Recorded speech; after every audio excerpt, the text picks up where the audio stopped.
la Doire. On est toujours au nord de la côte de Beaune, on tourne autour finalement de la montagne de Corton. Avec la Doire, on est du côté rouge de la montagne de Corton. La Doire, vous terminez à la fois la côte de Beaune mais aussi la colline de Corton.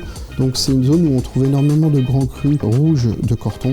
Il est l'un des 3 villages sur lesquels sont produits aussi les Corton Charlemagne et Charlemagne. Qui est la seule appellation grand cru rouge de la côte de Beaune. Tous les grands crus rouges sont uniquement situés en côte de nuit. Cette appellation est caractérisée par des sols assez profonds, bruns rougeâtres, très propices au pinot noir, alors que les hautes coteaux sont plus marneux, où l'on retrouve les grands vins blancs comme le Corton Charlemagne. La Doire est aujourd'hui poussée par une dynamique intérieure importante de jeunes vignerons qui ont beaucoup fait avancer l'appellation sur la finesse et ont gommé un peu le côté rustique. On va avoir le côté très calcaire de Pernan-Vergelès, juste en dessous le côté beaucoup plus massif de la Lausse Corton. Des rouges un peu plus rustiques, pareil, faisant la partie de l'appellation Corton Charlemagne. Des blancs assez ciselés, très intéressants. Les vins blancs, souvent assez gras et amples, marquent une certaine puissance, tout en gardant une certaine minéralité. Des vins